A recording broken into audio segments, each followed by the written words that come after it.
Hello दोस्तों, कैसे हैं आप लोग। आशा करता हूं कि आप लोग अच्छे होंगे।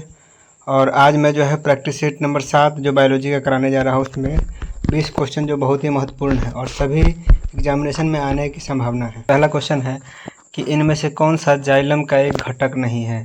तो इनमें से कौन सा जाइलम का घटक नहीं है, तो सहचर कोशिका जो है वो जाइलम का घटक नहीं है। बाद बाकी जाइलम में जो है वो वाहिका होता है, वाहिनिका होता है और मृदुतक होता है। ठीक है, दिए गए विकल्पों में सहचर कोशिका जाइलम का एक घटक नहीं है। शेष जो है जाइलम का घटक है। जाइलम जो है वो पादप संवहनी उत्तक होता है जो जड़ों से पानी और घुले हुए खनिजों और पौधों के शेष हिस्सों तक पहुंचाता है। यानी जाइलम एक ऐसा संवहनी उत्तक है जो पौधों के अंदर जड़ों से पानी और घुले हुए खनिज को पौधों के शेष भागों तक जो है पहुँचाता है और पादपों को यांत्रिक सहायता भी प्रदान करता है। अगला क्वेश्चन है कि भोजन के संग्रहण के लिए जाइलम की कौन सी कोशिकाएं उत्तरदायी है। तो भोजन के संग्रहण के लिए जो है जाइलम की पेरेन्काइमा यानी मृदुत्तक उत्तक जो है, पेरेन्काइमा मृदु उत्तक जो है वो सहायक होता है। पौधों में भोजन के संग्रहण के लिए जाइलम का पेरेन्काइमा कोशिकाएं उत्तरदायी होता है जो केवल जीवित कोशिकाओं में स्टार्च और वसा को स्टोर करती है, जबकि जाइलम जो है पौधों को यांत्रिक सहायता देती है। ये पौधों की जड़ों द्वारा अवशोषित जल तथा खनिज लवणों को पौधों के विभिन्न भागों तक पहुंचाने का कार्य करती है। इसे जल संवहन उत्तक भी कहा जाता है, यानी जाइलम को जो है जल संवहन उत्तक भी कहा जाता है। अंततः भूमि का जल प्रसरण दबाव द्वारा पौधों के मूल रोमों तक पहुंचता है। अगला क्वेश्चन है कि पादपों में उत्सर्जन की प्रक्रिया के संबंध में इनमें से कौन सा कथन गलत है। यानी पादपों में उत्सर्जन की प्रक्रिया के संबंध में इनमें से कौन सा कथन गलत है। तो प्रकाश संश्लेषण के अवशिष्ट उत्पाद स्टार्च के रूप में संचित हो जाते हैं, यह गलत है। ठीक है, प्रकाश संश्लेषण के अवशिष्ट उत्पाद स्टार्च के रूप में संचित हो जाते हैं, यह गलत है। बाद बाकी अवशिष्ट उत्पाद पुराने जाइलम में राल यानी रेजिन और गुंद के रूप में संचित होते हैं, सही है। अवशिष्ट उत्पाद कोशिकीय रिक्तियाओं में संचित हो जाते हैं, ये भी सही है। अवशिष्ट उत्पाद झरने वाली पत्तियों में भी संचित हो जाते हैं। अगला क्वेश्चन है कि निम्नलिखित में से कौन सा पशु उत्तक प्रकार नहीं है। यानी इनमें से कौन सा जो है पशु उत्तक का प्रकार नहीं है। तो पशु उत्तक का जो है प्रकार मेरिस्मेटिक उत्तक नहीं होता, क्योंकि मेरिस्मेटिक उत्तक जो है वो पादप उत्तक का प्रकार होता है। पादप मतलब होता है पेड़ पौधा। अब बाद बाकी पेशी उत्तक हो गया, त्वचीय उत्तक हो गया, संयोजी उत्तक हो गया, तो ये सभी जो है पशु उत्तक के प्रकार है। संयोजी उत्तक के अंदर रक्त, हड्डी और टेंडन आते हैं। ठीक है, अगला मनुष्यों के शरीर में उपकला उत्तक यानी त्वचीय, संयोजी उत्तक, पेशी उत्तक आदि पाए जाते हैं। मेरिस्मेटिक उत्तक पौधों में पाया जाता है और यह पादप उत्तक का एक प्रकार है। यानी मेरिस्मेटिक उत्तक जो है वो पौधों में पाए जाने वाला उत्तक है, जिसे पादप उत्तक भी कहा जाता है। पादप उत्तक मुख्यतः दो प्रकार के होते हैं, एक बीजोत्तक उत्तक, दूसरा अस्थायी उत्तक। अगला क्वेश्चन है कि किसी पौधे का कौन सा भाग पौधों की जड़ों से पौधों के शेष भागों में जल का परिवहन करता है। यानी पौधों का कौन सा भाग है जो पौधों की जड़ों से पौधों के शेष भाग में जल का परिवहन करता है, तो उसे जाइलम उत्तक कहा जाता है। ठीक है, जाइलम उत्तक का काम है कि पौधों के जड़ों से लेकर के अन्य भागों तक जो है जल का परिवहन करना तथा खनिज लवण का परिवहन करना। जाइलम पादपों में पाए जाने वाला उत्तक होता है और यह एक प्रकार का जटिल अस्थायी उत्तक है, जिसका प्रमुख कार्य जड़ों द्वारा शोषित जल को पौधों के विभिन्न भागों तक पहुंचाना होता है। अगला क्वेश्चन है कि पौधों का कौन सा हिस्सा पानी और खनिज के परिवहन को सक्षम करता है। यानी पौधों का कौन सा हिस्सा पानी और खनिज के परिवहन को सक्षम करता है, तो वह होता है जाइलम उत्तक। ठीक है, जाइलम उत्तक। अगला क्वेश्चन है मृदुत्तक और स्थूल उत्तक उत्तकों के प्रकार हैं। मृदुत्तक और स्थूल उत्तक उत्तकों के प्रकार हैं, तो किस प्रकार के उत्तक के प्रकार है, तो सरल अस्थायी उत्तक के प्रकार हैं। जो अस्थायी उत्तक एक ही प्रकार के कोशिकाओं के समूह से मिलकर बना होता है उसे अस्थायी या सरल उत्तक कहते हैं और यह 3 प्रकार के होते हैं। यह पेरेन्काइमा जिसको मृदुत्तक कहा जाता है, दूसरा स्क्लेरेन्काइमा यानी दृढ़ उत्तक कहा जाता है, और अगला है कोलेन्काइमा जिसको स्थूल उत्तक भी कहा जाता है। और स्क्लेरेन्काइमा का उदाहरण जो है वो नारियल का खोल होता है। ठीक है, अगला क्वेश्चन है कि पादप उत्तकों के संबंध में इनमें से कौन सा कथन गलत है। तो पादप उत्तक में जो है जाइलम में सामग्री दोनों दिशाओं में स्थानांतरित होते हैं, यह गलत है। ठीक है, बाद बाकी जाइलम जल और खनिजों का परिवहन करता है, यह सही है। जाइलम और फ्लोएम जटिल उत्तक होता है। फ्लोएम जो है वो भोजन को पत्तियों से पौधों के अन्य भागों तक पहुंचाता है। एक से अधिक कोशिकाओं से मिलकर बने होने के कारण जाइलम और फ्लोएम को जटिल उत्तक कहा जाता है और यह दोनों पौधों में पाए जाने वाला एक संवहन उत्तक है।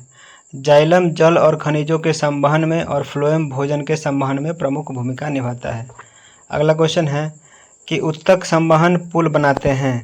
उत्तक संवहन पुल बनाते हैं तो वह किस प्रकार के उत्तक है? तो जाइलम और फ्लोएम उत्तक है, जो यानी कोशिकाओं का वह समूह जिसमें सभी कोशिका का आकार, आकृति, कार्य उद्गम की दृष्टि से समान होता है, जिसे उत्तक कहते हैं। जाइलम और फ्लोएम उत्तक कोशिकाओं का वह समूह है जिसमें एक से अधिक प्रकार की कोशिकाएं मिलकर संवहन पूल यानी एक इकाई की तरह कार्य करती है। अगला क्वेश्चन है, अस्थायी उत्तक एक पौधे को कठोर और मजबूत बनाता है तो वह किस प्रकार का उत्तक है? तो उसको स्क्लेरेन्काइमा उत्तक कहते हैं। स्क्लेरेन्काइमा उत्तक जो होता है वो अस्थायी उत्तक होता है और पौधों को कठोर और मजबूत बनाता है। दृढ़ उत्तक यानी स्क्लेरेन्काइमा एक साधारण उत्तक होता है और यह उत्तक पौधों को कठोर एवं मजबूत बनाता है। अगला क्वेश्चन है कि निम्नलिखित में से कौन सा पौधों की बाह्य त्वचा का कार्य नहीं है? इनमें से कौन सा पौधों की बाह्य त्वचा का कार्य नहीं है? तो बाह्य त्वचा का कार्य प्रकाश संश्लेषण नहीं है। प्रकाश संश्लेषण की क्रिया जो होती है वो पौधों के अंदर पत्तियों का काम होता है, ठीक है। बाद बाकी जो पौधों की बाह्य त्वचा का कार्य है पौधों को संरक्षित रखना, रोमों की सहायता से वायु की स्थिर रोधन परत तैयार करना और वाष्पोत्सर्जन को नियंत्रित करना, ठीक है। बाह्य त्वचा का प्रमुख कार्य पौधों की शुष्कन यानी पादप शरीर से जल की हानि तथा संक्रमण से रक्षा करना है। पत्तियों के बाह्य त्वचा तथा छाल में स्थित स्टोमेटा होते हैं जो गैसों के आदान प्रदान और वाष्पोत्सर्जन की क्रिया में मदद करते हैं। पौधों में प्रकाश संश्लेषण सूर्य के प्रकाश की उपस्थिति में हरे पत्तियों द्वारा होता है। अगला क्वेश्चन है कि अस्थायी उत्तकों के निर्माण के लिए एक अस्थायी संरचना, आकार और क्रिया अपनाने की प्रक्रिया को क्या कहा जाता है? अस्थायी उत्तकों के निर्माण के लिए एक अस्थायी संरचना, आकार और क्रिया अपनाने की प्रक्रिया को क्या कहा जाता है? तो उसे विभेदन कहते हैं, ठीक है। अस्थायी उत्तकों के निर्माण के लिए एक अस्थायी संरचना, आकार और क्रिया अपनाने की प्रक्रिया को विभेदन कहा जाता है। लगातार विभेदन के माध्यम से जीवों के शरीर में वृद्धि होती है। अगला क्वेश्चन है कि डैश की कोशिकाएं कोनों पर अनियमित रूप से मोटी होती हैं।